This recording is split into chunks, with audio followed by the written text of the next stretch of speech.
La ministre de la Santé vient d'annoncer le lancement d'un plan national de lutte contre l'infertilité. Ça veut dire que ça y est, la France va guérir et redevenir fertile. C'est une très bonne nouvelle qui laisse quand même flotter une petite question. Sommes-nous face à une crise médicale ou à une crise de société ? Bonjour à tous, c'est Paul, j'explore avec vous l'actualité bioéthique et ses enjeux en lien avec le site génétique.org.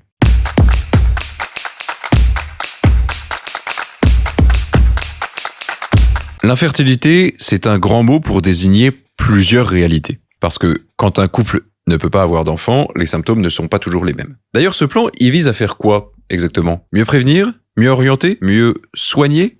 Vraisemblablement, il voudrait faire un peu tout ça à la fois. On va avoir droit à la mise en place de plateformes d'information, à un renforcement de la formation des professionnels de santé et à un soutien accru à la recherche. Avec tout ça, on est déjà rassuré. Mais plus sérieusement, ce plan va se pencher sur des choses très concrètes. L'endométriose, le syndrome des ovaires polykystiques, les troubles hormonaux, souvent sous-diagnostiqués et vécus dans la solitude. Sur ce point, il faut être honnête, c'est nécessaire. Trop de femmes ont été laissées seules face à des douleurs banalisées.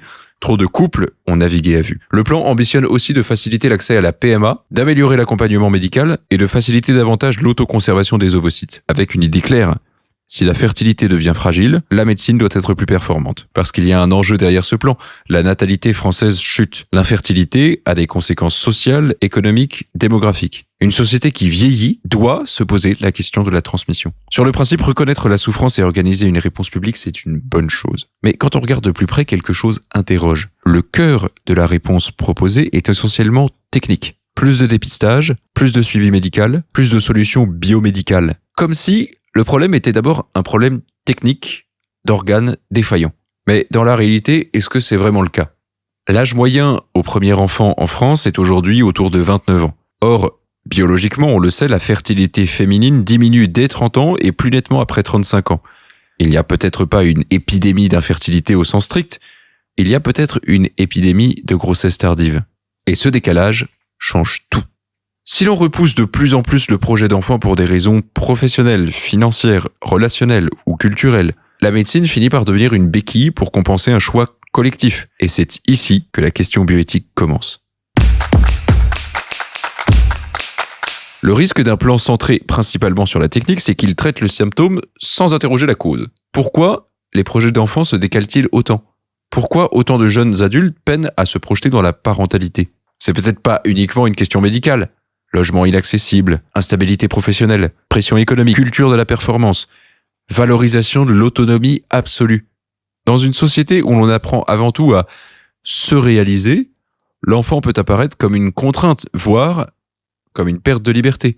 Il ne s'agit pas de juger, il s'agit d'observer. Dans un contexte marqué par l'individualisme et le consumérisme, la parentalité est parfois perçue comme un frein au développement personnel. On investit d'abord dans ses études, sa carrière, ses voyages, son confort. L'enfant vient une fois que tout sera prêt. Mais biologiquement, ça ne fonctionne pas comme ça. Si le problème est aussi culturel, un plan purement médical ne suffira probablement pas. Autre paradoxe. En 2024, la France a enregistré plus de 250 000 IVG. Un chiffre historiquement élevé. Cela montre que la question n'est pas seulement celle d'une fertilité défaillante. Elle est aussi celle de notre rapport à la fécondité. Nous oscillons entre deux logiques. D'un côté, la maîtrise absolue du moment où l'enfant doit arriver.